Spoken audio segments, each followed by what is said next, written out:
Hi friends, நம்ம இன்றைக்கி என்ன பார்க்க போகிறோம் அப்படின்னா பிஓ எக்ஸாமுக்கான ஜியாகிரஃபி டாப்பிக்லேருந்து ஒரு டாபிக் தான் பார்க்க போகிறோம். நம்ம வந்து சிலபஸில் உள்ள ஃபஸ்ட்டு டாபிக் வந்து பேரண்டம் மற்றும் சூரிய குடும்பம் அப்படிங்கிற டாபிக் வந்து நமக்கு கொடுத்துருக்காங்க. இந்த டாப்பிக்லேருந்து முக்கியமான பாயிண்ட்ஸ் எல்லாமே கலெக்ட் பண்ணியிருக்கிறோம், வாங்க பார்க்கலாம். இப்போ பேரண்டம் மற்றும் சூரிய குடும்பம் அப்படின்னு பார்த்தோம்னா ஃபஸ்ட்டு வந்து என்ன வருது அப்படின்னு பார்த்தோம்னா ஒரு சின்ன இன்ட்ரோ கொடுத்துருக்கோம். பெருவெடிப்பு அப்படின்னா என்னன்னு தெரிஞ்சுக்கணும். அதிலிருந்து தான் நமக்கு பேரண்டம், அதாவது இந்த வேர்ல்டு அப்படிங்கிறது கிரியேட் ஆகிருக்கு அப்படிங்கிறத வந்து கொடுத்துருக்காங்க. ஃபஸ்ட்டு நம்ம பார்க்கலாம். பெருவெடிப்பு என்ற ஒரு நிகழ்வு ஏற்பட்டதின் காரணமாய் எண்ணிலடங்கா விண்மீன்களும் வான்பொருட்களும் தோன்றின. இவை அனைத்தையும் பொதுவாக பேரண்டம் என்று, அதாவது யூனிவர்ஸ் அப்படின்னு சொல்கிறாங்க என்று அழைத்தனர் அப்படின்னு சொல்லி குறிப்பிட்டாங்க.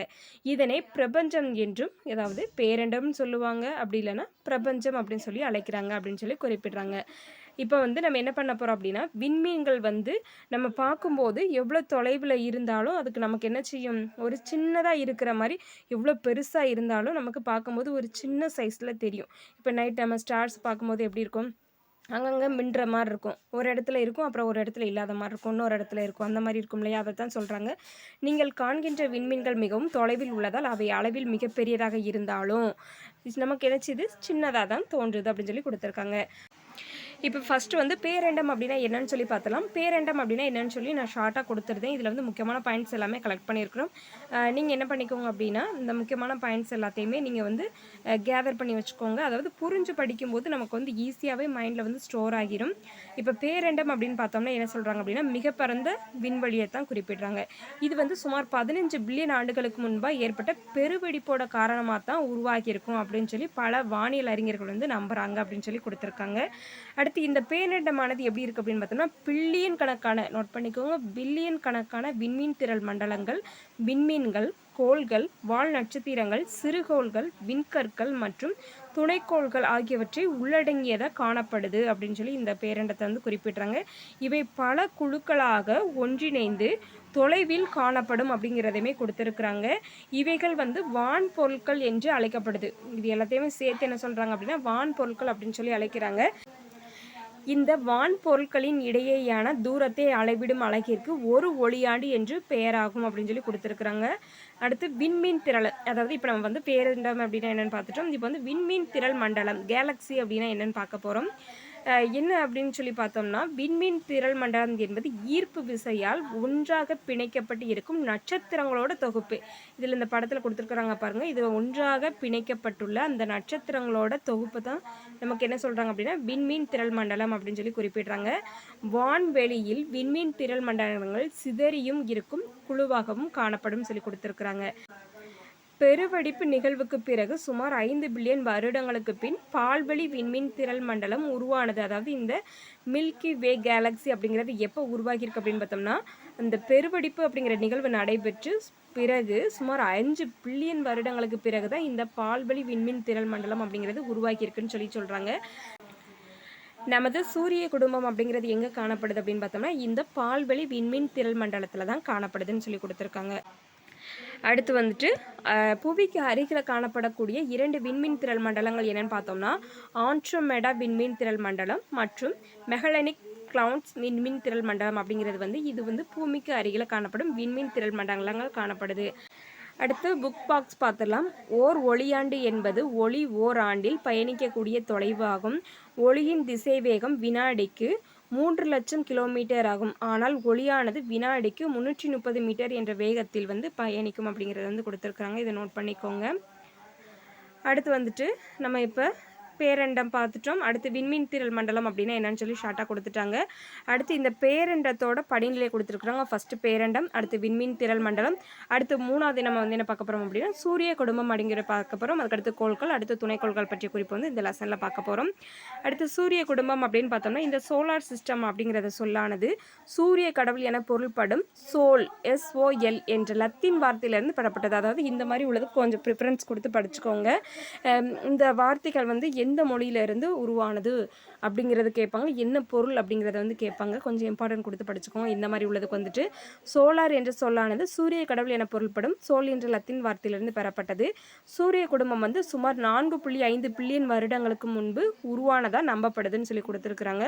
சூரியன் வந்து 8 குறுங்கோள்கள், துணைக்கோள்கள், வால் நட்சத்திரங்கள், சிறுகோள்கள் மற்றும் விண்கற்கள் ஆகியவற்றை உள்ளடக்கியது சூரிய குடும்பம் ஆகும் அப்படின்னு சொல்கிறாங்க. இது ஈர்ப்பு விசையால் வந்து பிணைக்கப்பட்டிருக்கு, அதாவது ஈர்ப்பு விசையால் வந்து ஒன்றை ஒன்று பிணைக்கப்பட்டிருக்கு அப்படிங்கிறத கொடுத்துருக்குறாங்க. அடுத்து நம்ம சூரியன் அப்படிங்கிறத வந்து பார்க்க போகிறோம். சூரியன் அப்படின்னு பார்த்தோம்னா இது வந்து சூரிய குடும்பத்திலே மையமாக அமைஞ்சிருக்கு. இந்த சூரியன் என்ன செய்யுது அப்படின்னா சூரிய குடும்பத்தோட மையத்தில் சூரியன் அமைஞ்சிருக்கு. சூரிய குடும்பத்தில் உள்ள அனைத்து வான்பொருட்களும் யாரை சுற்றி வராங்க? சூரியனை தான் சுற்றி வருகின்றனர் அப்படின்னு சொல்லி குறிப்பிடுறாங்க. அடுத்து சூரிய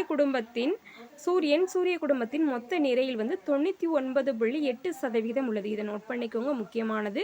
நான் எதெல்லாம் முக்கியமானதுன்னு சொல்கிறேன்னா அதை வந்து பாயிண்ட் அவுட் பண்ணி நீங்கள் கொஞ்சம் கின்ஸ் மாதிரி எடுத்து வச்சு படிச்சுக்கோங்க.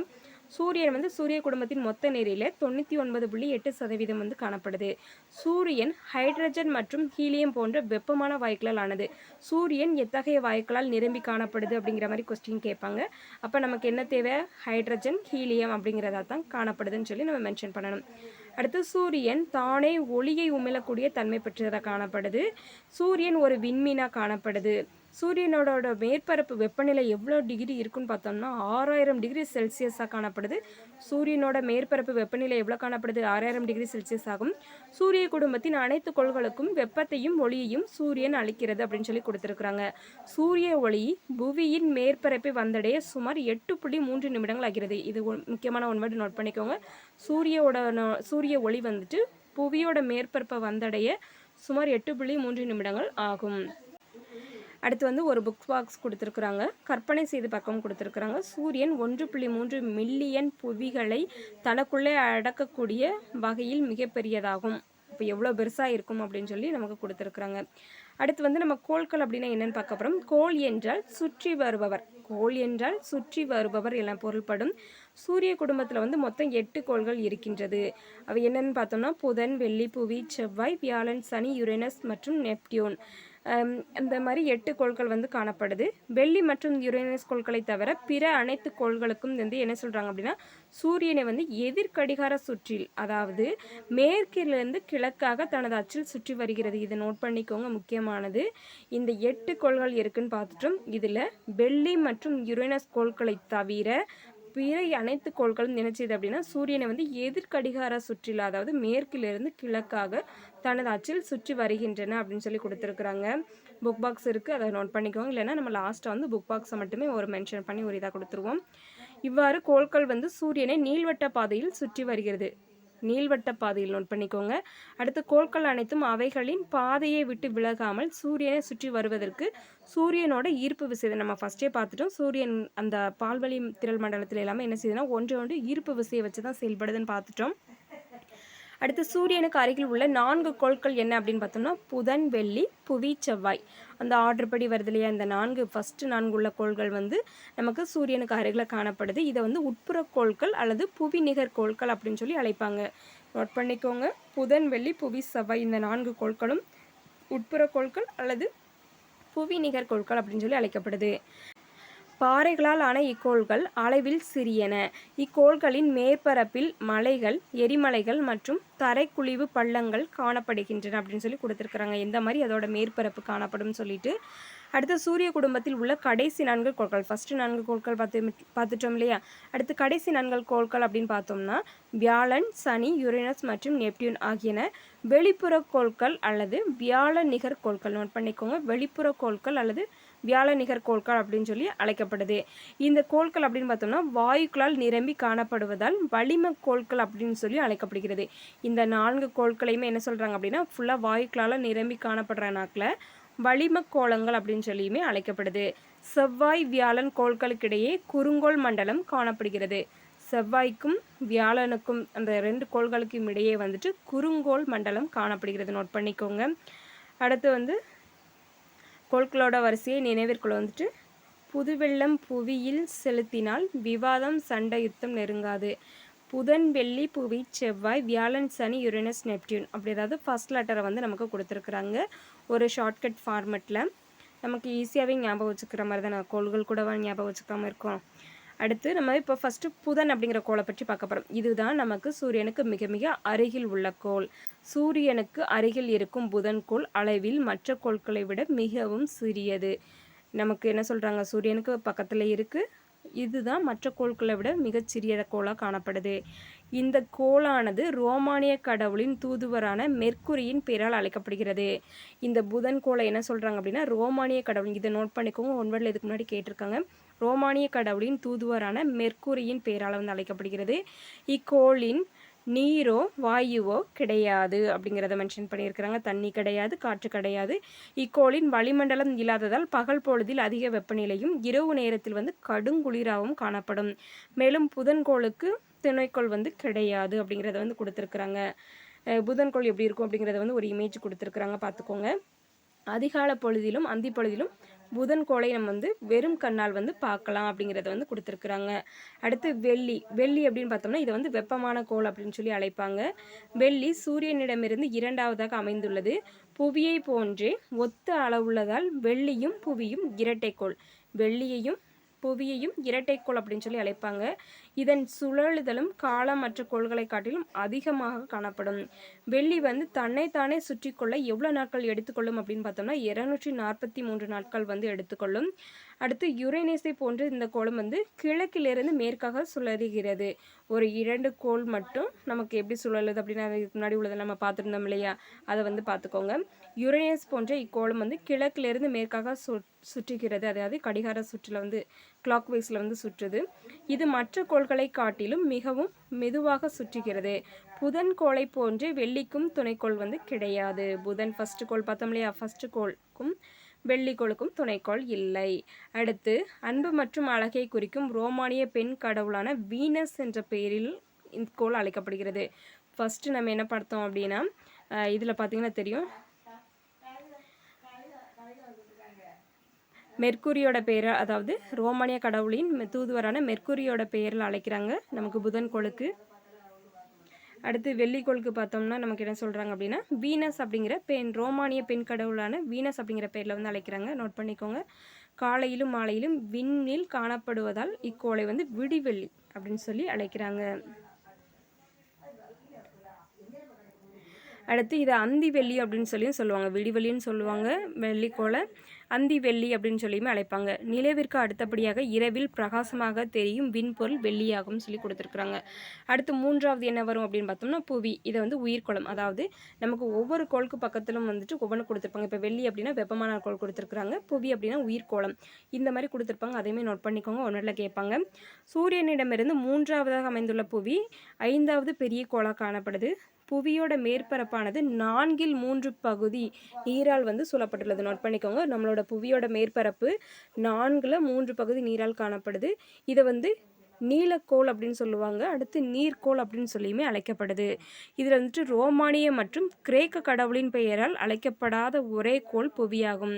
என்ன சொல்கிறாங்க, ரோமானிய மற்றும் கிரேக்க கடவுளின் பெயரால் அழைக்கப்படாத ஒரே கோள் வந்து நம்ம புவி காணப்படுது. இக்கோள் வந்து உயிரினங்களை கொண்ட ஒரே கோளாகும். புவியோட துருவ விட்டம் அப்படின்னு பார்த்தோம்னா 12,714 கிலோமீட்டர் மற்றும் நிலநடுக்கோட்டு விட்டம் 12,756 கிலோமீட்டர் ஆகும். புவி சூரியனை வினாடிக்கு 30 கிலோமீட்டர் வேகத்தில் சுற்றி வருகிறது. இந்த மாதிரி நமக்கு நம்பர்ஸில் கொடுத்துருக்கிறது எல்லாமே நல்லா நோட் பண்ணிக்கோங்க. புவியின் துருவ விட்டம் எவ்வளவு, அடுத்து நிலநடுக்கோட்டம் விட்டம் எவ்வளவு கிலோமீட்டர், அடுத்து புவி சூரியனை வினாடிக்கு எவ்வளோ கிலோமீட்டர் வேகத்தில் சுற்றுதுன்னு கேட்பாங்க. 30 கிலோமீட்டர் வேகத்தில். நோட் பண்ணிக்கோங்க. இக்கோளில் நிலம், நீர் மற்றும் காற்று காணப்படுவதால் உயிரினங்கள் வாழ தகுதியான சூழல் நிலவுகிறது. புவியின் ஒரே துணைக்கோள் நிலவாகும். அடுத்து வந்து செவ்வாய்க்கோள் பார்க்குறோம். செவ்வாய்க்கோளை வந்து செந்நிறக்கோள் அப்படின்னு சொல்லி அழைப்பாங்க. சூரியனிடமிருந்து 4வதாக காணப்படும் இந்த செவ்வாய்க்கோள் எப்படின்னு பார்த்தோம்னா அளவில் வந்து புதனுக்கு அடுத்தபடியாக 2வது சிறிய கோளாக காணப்படும் சொல்லி குறிப்பிடுவாங்க. ஃபர்ஸ்ட் வந்து நம்ம புதன் வந்து சிறிய கோளாக காணப்படுதுன்னு பார்த்தோம்னா அடுத்தது 2வது சிறிய கோள் அப்படின்னு பார்த்தோம்னா இந்த செவ்வாய் அப்படிங்கிறது காணப்படுது. இக்கோள் வந்துட்டு ரோமானிய போர்க்கடவுள் மார்ஸ் பெயரால் அழைக்கப்படுகிறது. எந்தெந்த கோளுக்கு எந்தெந்த கடவுளோட பெயர் வந்து அழைக்கப்படுது அப்படிங்கிறத பார்த்துக்கோங்க. இந்த நமக்கு செவ்வாய்க்கோளானது ரோமானிய போர்க்கடவுள் மார்ஸ் பெயரில் அழைக்கப்படுகிறது.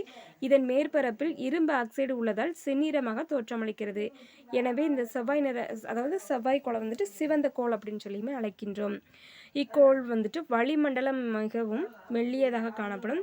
இதன் துருவ பகுதிகளில் வந்து புவியை போன்று பனிக்கவிகைகள், நோட் பண்ணிக்கோங்க, இதோட துருவ பகுதியில் வந்துட்டு புவியீட்டில் காணப்படுற மாதிரி பனிக்கவிகைகள் காணப்படுகின்றது. இக்கோளானது ஃபோபஸ் மற்றும் டீமஸ் என்று 2 துணைக்கோள்களை கொண்டுள்ளது. இந்த செவ்வாய்க்கோளுக்கு 2 துணைக்கோள் காணப்படுது, ஃபோபஸ் மற்றும் டீமஸ். செவ்வாய்க்கோளை ஆராய்வதற்காக சுற்றி வரும் களங்களும் தரை ஊர்திகளும் அதாவது அனுப்பப்பட்டுள்ளது அப்படின்னு சொல்லி கொடுத்துருக்குறாங்க. அடுத்து வியாழன்கோள் பார்க்குறோம். வியாழன்கோள் வந்து பெருங்கோள்னு சொல்லி அழைப்பாங்க. சூரிய குடும்பத்தின் மிகப்பெரிய கோளான வியாழன் சூரியனிடமிருந்து 5வது கோளாக காணப்படுது. இது ரோமானியர்களின் முதன்மை கடவுள். இந்த வியாழன்கோள் பார்த்தோம்னா ரோமானியர்களோட முதன்மை கோள் ஜூபிட்டர் என்ற பெயரில் வந்து அழைக்கப்படுகிறது. நிலா மற்றும் வெள்ளிக்கோள்களுக்கு அடுத்ததாக பிரகாசமாக நிலா மற்றும் வெள்ளிக்கோள்களுக்கு அடுத்ததாக பிரகாசமாக விண்ணில் தெரிவது அப்படின்னு பார்த்தோம்னா இந்த வியாழன்கோளாகும். சூரிய குடும்பத்திலேயே மிக வேகமாக சுழலக்கூடிய தன்மையுடையது வந்து இந்த வியாழன்கோள் காணப்படுது. இக்கோள் வந்து வளிமக்கோள் என்றும் அழைக்கப்படுகிறது. வியாழன்கோள் என்ன சொல்கிறாங்க, வளிமக்கோள் அப்படின்னு சொல்லி அழைக்கிறாங்க, நோட் பண்ணிக்கோங்க. சூரியனை போன்று இதன் வளிமண்டலத்திலும் ஹைட்ரஜன் மற்றும் ஹீலியம் வாயுக்கள் காணப்படுது. என்ன சொல்கிறாங்க அப்படின்னு பார்த்தோம்னா இதனோட வளிமண்டலத்திலும் சூரியனில் காணப்படுற மாதிரி சூரியனில் பார்த்தோம் இல்லையா ஃபஸ்ட்டு ஹைட்ரஜன் மற்றும் ஹீலியம் வாயுக்களால் வந்து நிரம்பி காணப்படுதுன்ட்டு அதே மாதிரி இதுலேயும் காணப்படுது. மிக அதிகமான துணைக்கோள்களை இக்கோள் கொண்டுள்ளது. அவற்றுள் அயோ, யூரோப்பா, கனிமீடு மற்றும் கேலிஸ்டே ஆகியவை சில மிகப்பெரிய துணைக்கோள்களாகவும் கொடுத்துருக்குறாங்க, நோட் பண்ணிக்கோங்க. அடுத்து புக் பாக்ஸ் கொடுத்துருக்குறாங்க, இதை நோட் பண்ணிக்கோங்க. நம்ம இந்த லெசனை முடிச்சுட்டு புக் பாக்ஸ் வந்து கொடுக்கலாம். அடுத்து வந்து ஒரு டயக்ராம் போட்டு கொடுத்துருக்குறாங்க ஷார்ட்டாக வந்துட்டு. இதில் பார்த்தோம்னா கோள்கள் ஒரு பார்வைன்னு சொல்லிட்டு ஒவ்வொரு கோள்களும் வந்துட்டு சுற்றுறதுக்கு எவ்வளோ நாட்கள் தன்னைத்தானே சுற்றுறதுக்கு அந்த சூரியனை சுற்றுறதுக்கு எவ்வளோ நாட்கள் எடுக்கும் அப்படிங்கிறத வந்து கொடுத்துருக்குறாங்க. இதை நம்ம அடுத்து ஷார்ட்டாக பார்க்கலாம். அடுத்து வந்து சனிக்கோள் பற்றி பார்க்க போகிறோம். இது வந்து வளையங்களை கொண்ட கோள் அப்படின்னு சொல்லி அழைக்கப்படுது. இந்த சனிக்கோள் அப்படின்னு பார்த்தோம்னா சூரிய குடும்பத்தின் 2வது பெரிய கோளான சனி சூரியனிடமிருந்து 6வதாக அமைந்துள்ளது அப்படின்னு கொடுத்துருக்குறாங்க. ரோமானிய வேளாண்மை கடவுளின் பெயரால் அதாவது சர்டன் அப்படிங்கிற பெயரால் வந்து இது அழைக்கப்படுகிறது. பாறை துகள்கள், பனித்துகள்கள், பாறைகள் மற்றும் தூசுக்களால் ஆன பல பெரிய வளையங்களை இக்கோளை சுற்றி காணப்படுகின்றன கொடுத்துருக்குறாங்க. சனிக்கோளுக்குன்னு பார்த்தோம்னா 62 துணைக்கோள்களை கொண்டுள்ளது. சனிக்கோள் 62 துணைக்கோள்களை கொண்டுள்ளது, நோட் பண்ணிக்கோங்க. வியாழன்கோளை போன்று அதிக துணைக்கோள்களை கொண்ட இக்கோளின் மிகப்பெரிய துணைக்கோள் பார்த்தோம்னா டைட்டன் ஆகும். இந்த சனிக்கோள் வந்துட்டு மிகப்பெரிய துணைக்கோள் ஒன்று இருக்குது, அது என்னென்னு பார்த்தோம்னா டைட்டன் சொல்லி அழைக்கப்படுது. அடுத்து சூரிய குடும்பத்தில் காணப்படும் துணைக்கோள்களில் வந்துட்டு நைட்ரஜன் மற்றும் மீத்தேன் வாயுக்கள் வந்து கொண்ட வளிமண்டலம் மற்றும் மேகங்கள் சூழ்ந்து காணப்படுகின்ற ஒரே துணைக்கோளும் இந்த டைட்டன் துணைக்கோள் தான் சொல்லி குறிப்பிட்றாங்க. சனிக்கோளின் தன் ஈர்ப்பு திறன் நீரை விட குறைவாகும். சனிக்கோளோட தன் ஈர்ப்பு திறன் எப்படி இருக்குது அப்படின்னு பார்த்தோம்னா நீரை விட குறைவாக காணப்படுது. அடுத்து யுரேனஸ் பார்க்குறோம். இதை வந்து உருளும் கோள்னு சொல்லுவாங்க. வில்லியம் ஹெர்சல் என்ற வானியல் அறிஞர் 1781ஆம் ஆண்டு யுரேனஸ் கண்டுபிடிக்கப்பட்டதுன்னு சொல்லி சொல்கிறாங்க. தொலைநோக்கியால் கண்டுபிடிக்கப்பட்ட முதல் கோளும் இதுவாக தான் காணப்படுது. இது சூரியனிடமிருந்து 7வது கோளாக அமைஞ்சிருக்கு. மீத்தேன் வாயு வந்து இக்கோள்களில் உள்ளதால் இது பச்சை நிறமாக தோன்றுகிறது. யுரேனஸ் கோள் எப்படி காணப்படுது, பச்சை நிறமாக தோன்றுகிறது. இது கிரேக்க விண் கடவுளான யுரேனஸ் பெயரால் அழைக்கப்படுகிறதுன்னு கொடுத்துருக்காங்க. வெள்ளிக்கோளை போன்ற இக்கோளும் தன் அச்சில் கடிகார சுற்றி சுழலுகிறது. இதனோட அச்சு மிகவும் சாய்ந்து காணப்படுவதால் தன் சுற்றுப்பாதையில் ஒரு பந்து உருண்டோடுவது போன்று சூரியனை வந்து இந்த கோள் சுற்றி வருதுன்னு கொடுத்துருக்குறாங்க. இந்த யுரேனஸ் வந்துட்டு 27 துணைக்கோள்கள் வந்து காணப்படுகிறது. 27 துணைக்கோள்கள் வந்து டைட்டானியா அப்படிங்கிறது வந்து மிகப்பெரிய துணைக்கோளாக காணப்படுது. அடுத்து வந்து நெப்டியூன் 8வது கோள் வந்து பார்க்குறோம். இது சூரிய குடும்பத்தில் வந்து 8வது மிக தொலைவில் அமைந்துள்ள கோளாக காணப்படுது. அடுத்து ரோமானிய கடல் கடவுளின் பெயரை கொண்டு இக்கோள் வந்து பலத்த காற்று வீசும் அப்படின்னு சொல்லி குறிப்பிடுறாங்க. இதில் வந்து 14 துணைக்கோள்களை கொண்ட நெப்டியூனின் மிகப்பெரிய துணைக்கோள் என்னன்னு பார்த்தோம்னா டைட்டன் சொல்லுவாங்க. டைட்டன் அதாவது நோட் பண்ணிக்கோங்க. டைட்டன் ஃபஸ்ட்டு பார்த்தோம். டைட்டன் வந்து எங்கே பார்த்தோம் அப்படின்னா நம்ம சனிக்கோள் அதாவது பார்த்தோம் இல்லையா, சனிக்கோளில் வந்துட்டு டைட்டன் சொல்லி அதோட துணைக்கோளை வந்து. அடுத்து யுரேனஸ் அப்படின்னு பார்த்தோம்னா டைட்டானியா அப்படின்னு சொல்லி கொடுத்துருந்தாங்க, அந்த இருக்கு டைட்டானியா அப்படின்னு சொல்லி கொடுத்துருக்காங்க. அடுத்து நெப்டியூன் கோள் அப்படின்னு பார்த்தோம்னா ட்ரைட்டன் சொல்லி அழைக்கிறாங்க, பெரிய கோளை வந்துட்டு பெரிய துணைக்கோளை. அடுத்து நெப்டியூன் சூரியனிடமிருந்து மிகவும் தொலைவில் உள்ளதால் மிகவும் குளிர்ந்து காணப்படும் இந்த கோள் வந்துட்டு. இக்கோளில் காணப்படும் நீலம் மற்றும் வெள்ளை நிறமானது யுரேனஸ் கோளிலிருந்து இதை வேறுபடுத்தி காட்டுகிறது அப்படின்னு சொல்லி கொடுத்துருக்குறாங்க. அந்த கோள்களோட நிறங்களையுமே வந்து ஐடென்டிஃபை பண்ணி வச்சுக்கோங்க, கேட்குறதுக்கு சான்ஸ் இருக்குது. அடுத்து வந்து குறுங்கோள்கள் அப்படிங்கிற டாபிக் பார்க்குறோம். நெப்டியூன் கோளுக்கு அப்பால் தொலைவில் காணப்படும் சிறிய விண்பொருட்களை தான் குறுங்கோள்கள் அப்படின்னு சொல்லி அழைப்பாங்க. இவை மிகவும் குளிர்ந்தும் ஒளி இல்லாமலும் காணப்படும் அப்படின்னு சொல்லி கொடுத்துருக்காங்க. ஏன்னா சூரியன்ல இருந்து மிக தொலைவில் காணப்படுறதுனால இதெல்லாமே ஒளி இல்லாமல் மிகவும் குளிர்ந்து காணப்படக்கூடிய தன்மையுடையதாக காணப்படும். இது வந்து கோள வடிவில் வந்து காணப்படும். இவை கோள்களைப் போல அல்லாமல் தமது சுற்றுப்பாதையை பிற குறுகளை கோள்களுடன் பகிர்ந்து கொள்கிறது அப்படின்னு சொல்லி கொடுத்துருக்குறாங்க. அதாவது நமக்கு ஃபஸ்ட்டு பார்த்தோம்னா, அதாவது நான் படிக்கும்போதெல்லாம் மொத்தம் 9 கோள்கள் இருக்குன்னு சொல்லி தருவாங்க. புதன், வெள்ளி, புவி, செவ்வாய், வியாழன், சனி, யுரேனஸ், நெப்டியூன், ப்ளூட்டோ அப்படிங்கிறது ஒரு 9வது கோள்னு சொல்லுவாங்க. அது வந்து இப்போ வந்து சூரிய குடும்பத்திலேருந்து மிக தொலைவில் வந்து நகர்ந்து போயிட்டு அப்படின்னு சொல்லுவாங்க. இப்போ அதில் பார்த்தீங்கன்னா தெரியும், ப்ளூட்டோ, செரஸ், ஈரிஸ், மேக்மெக் மற்றும் ஹெமியா போன்றவை வந்து சூரிய குடும்பத்தில் காணப்படும் 5 குறுங்கோள்களாகும் அப்படின்னு சொல்லி இப்போ கொடுத்துருக்குறாங்க. குறுங்கோள்கள் லிஸ்ட்டில் என்ன வருது? ப்ளூட்டோ, செரிஸ், ஈரிஸ், மேக்மெக் மற்றும் ஹெமியா அப்படிங்கிறது வந்து கொடுத்துருக்குறாங்க. இதை நோட் பண்ணிக்கோங்க. அடுத்து வந்து நிலவு புவியோட துணைக்கோள் அப்படின்னு சொல்லி அழைக்கப்படுது. கோள்களை சுற்றி வரும் விண்பொருட்கள் துணைக்கோள்களாக கருதப்படுது. புவியின் ஒரே துணைக்கோள் நிலவாகும். நம்ம புவியோட ஒரே துணைக்கோள் நிலா. நிலவு தன்னைத்தானே சுற்றிக்கொள்ள எடுத்துக்கொள்ளும் நேரமும் புவியை சுற்றி வர எடுத்துக்கொள்ளும் நேரமும் ஏறக்குறைய ஒன்றாக தான் காணப்படுது. அதாவது 27 நாட்கள் 8 மணி நேரமாகும். நோட் பண்ணிக்கோங்க.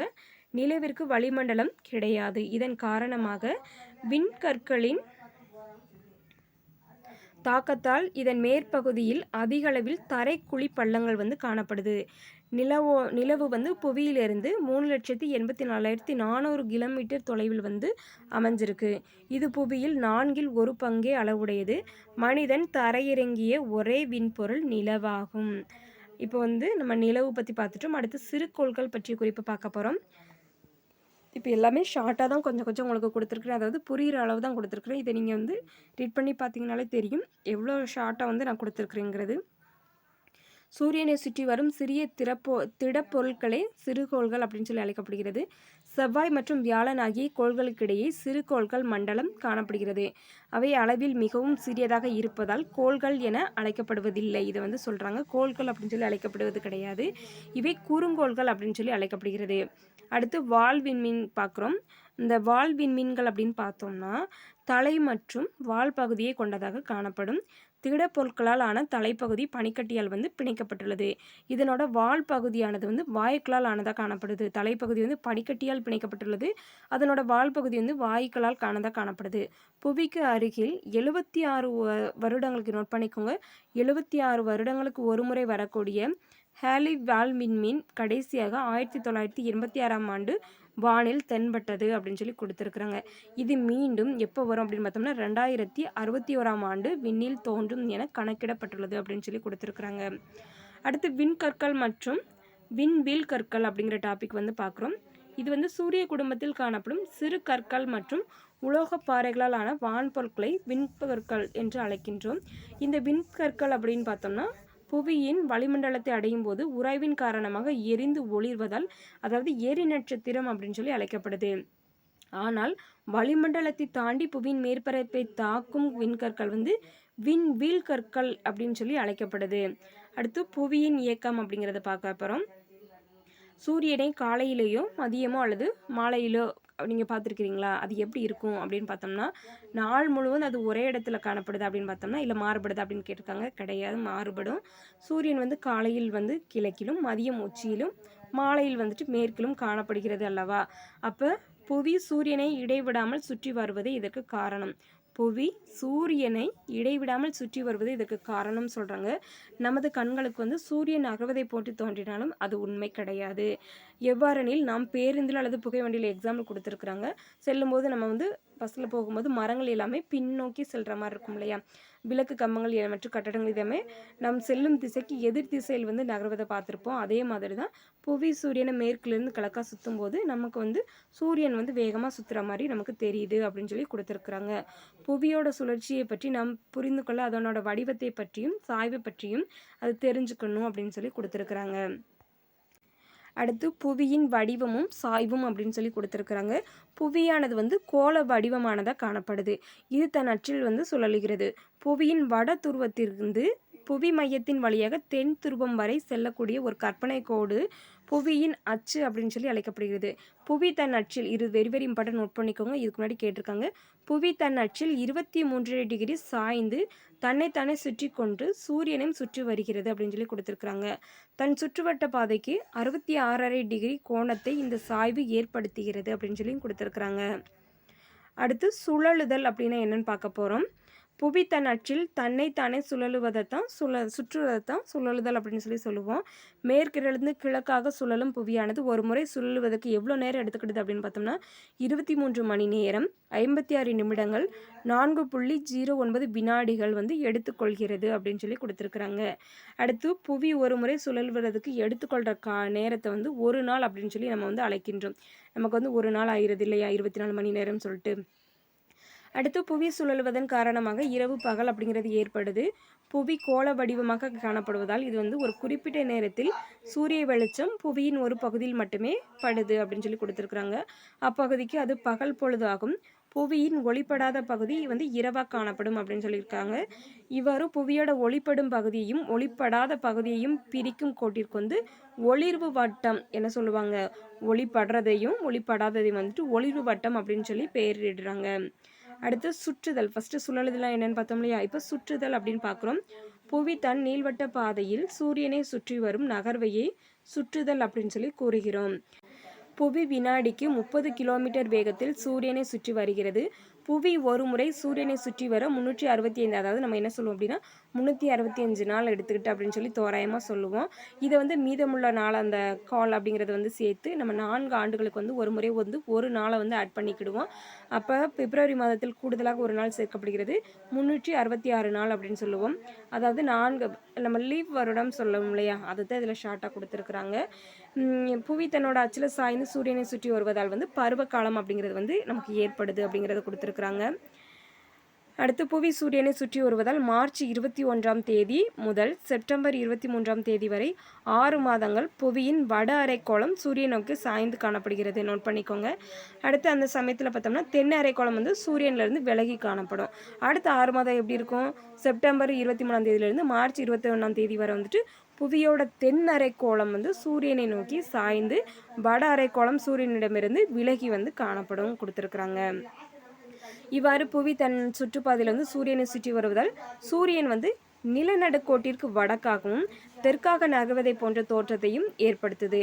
இதன் காரணமாக தான் நமக்கு மார்ச் 21 மற்றும் செப்டம்பர் 23 ஆகிய நாட்கள் நிலநடுக்கோட்டு பகுதியில் சூரியனின் கதிர்கள் செங்குத்தாக விழும் அப்படின்னு சொல்லி குறிப்பிட்றாங்க. இது நோட் பண்ணிக்க முக்கியமானது. எப்போ வந்து செங்குத்தாக இதுக்கு முன்னாடி கேட்டிருக்காங்க இந்த மாதிரி கொஸ்டின்ஸ் வந்துட்டு ப்ரீவியஸ் இயர் கொஸ்டினில் வந்துட்டு நம்மளை வந்து அடுத்தடுத்துமே ப்ரீவியஸ் இயர் கொஸ்டினுமே சைடு பை சைடாக வீடியோ கொடுப்போம். அதேமாதிரி பார்த்து படிச்சுக்கோங்க. டைம் வேஸ்ட் பண்ணாமல் படிக்க ஸ்டார்ட் பண்ணிடுங்க. அதனால் புவியின் அனைத்து பகுதிகளும் பகல் மற்றும் இரவு பொழுது வந்து சமமாக காணப்படும் சொல்லியிருக்காங்க. எனவே அந்த நாட்களை வந்து பார்த்தோம்னா சமப்பகலிரவு நாள் அப்படின்னு சொல்லி அழைக்கிறாங்க. இதே போன்று ஜூன் 21ஆம் நாள் கடகரேகை மீது சூரியனின் செங்குத்து கதிர்கள் விழுவதால் வட அரைக்கோளத்தில் அந்நாள் மிக நீண்ட பகல் பொழுதையும் கொண்டிருக்கும், தென் அரைக்கோள நீண்ட இரவையும் கொண்டிருக்கும் சொல்கிறாங்க.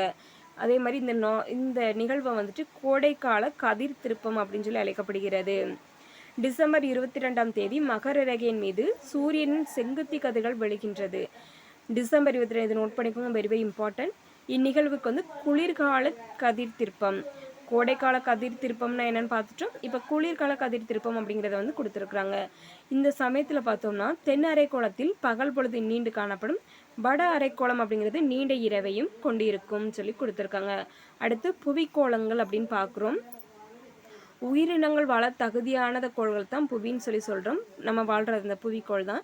புவியில் காணப்படும் 3 தொகுதிகள் வந்து பார்த்தோம்னா பாறைக்கோளம், நீர்க்கோளம் மற்றும் வளிமண்டலம் அப்படின்னு சொல்லி 3 தொகுதிகளை வந்து குறிப்பிடுறாங்க. இந்த தொகுதிகளுடன் தகுந்த காலநிலையும் நிலவுவதால் உயிரினங்கள் வாழ தகுதியுள்ள இடமாக இந்த புவி மாறி இருக்குதுன்னு சொல்லி கொடுத்துருக்காங்க. உயிரினங்கள் வாழக்கூடிய குறுகிய மண்டலம் உயிர்கோளம் அப்படின்னு சொல்லி அழைக்கப்படுது. அடுத்து பாறைக்குளம் பார்க்குறோம். பாறை என்ற பொருள்படும் லித்தோஸ் என்ற கிரேக்க பதத்தில் இருந்து பாறைக்குளம் அப்படிங்கிற சொல் பெறப்பட்டது, அதாவது உருவாகி இருக்கு அப்படின்னு சொல்லி குறிப்பிடுறாங்க. புவியோட மேற்பரப்பில் காணப்படும் பாறைகள் மற்றும் மண்ணடுக்கை பாறைக்குளம் அப்படின்னு சொல்லி அழைக்கின்றோம். இந்த நிலப்பரப்பில் உயிரினங்கள் வந்து காணப்படுகிறது அப்படின்னு சொல்லி கொடுத்துருக்குறாங்க. அடுத்து நீர்க்கோளம் அப்படின்னு பார்த்தோம்னா ஹைட்ரோ என்ற கிரேக்க சொல்லிலிருந்து பெறப்பட்ட சொல்லே ஹைட்ரோஸ்பியர் ஆகும். இதற்கு நீர்க்குளம் என்று பெயர். இது பெருங்கடல்கள், கடல்கள், ஆறு, ஏரி, மலையுச்சிகள் காணப்படும் பனிக்கவிகைகள், வளிமண்டலத்தில் காணப்படும் நீராவி ஆகிய அனைத்தையுமே இந்த நீர்க்கோளம் அப்படிங்கிறது உள்ளடக்கி காணப்படுது.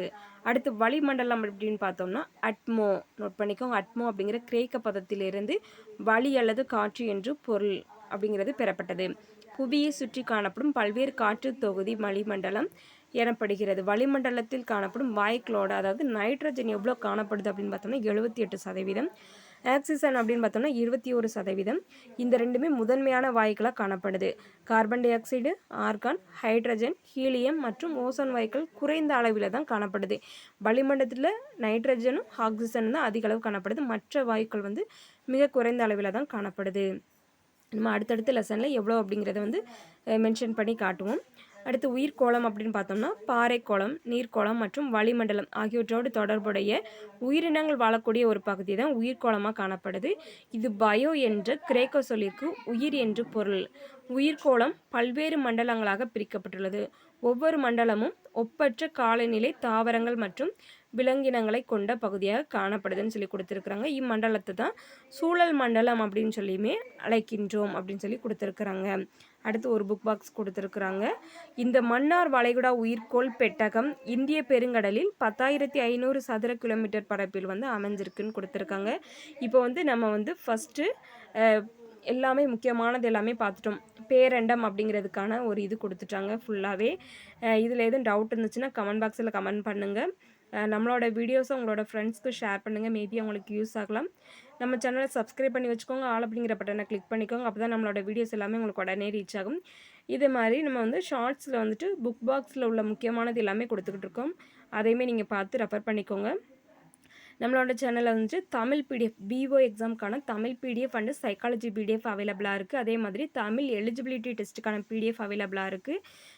நம்ம வந்துட்டு தமிழ் சைக்காலஜி எல்லாமே வாங்குறவங்களுக்கு வந்துட்டு தமிழ் எலிஜிபிலிட்டிக்கான பிடிஎஃப் வந்துட்டு 300 ருபீஸ், அதாவது 6th to 10th ஸ்டாண்டர்ட் வரை ஃபுல்லாகவே இம்பார்ட்டண்டான டாபிக்ஸ் எல்லாமே கலெக்ட் பண்ணியிருக்கிறோம். அது எல்லாமே கொடுத்துருக்குறோம். அதில் இப்போ வந்து நம்ம பேரண்டம் மற்றும் சூரிய குடும்பம் அப்படிங்கிற டாபிக் வந்து பார்த்துட்டோம். நம்ம அடுத்த டாபிக் பிஓ எக்ஸாமுக்கான சிலபஸில் இருந்து செகண்ட் டாபிக் வந்து நம்ம அடுத்த வீடியோவில் பார்க்கலாம். Thank you friends, all the best.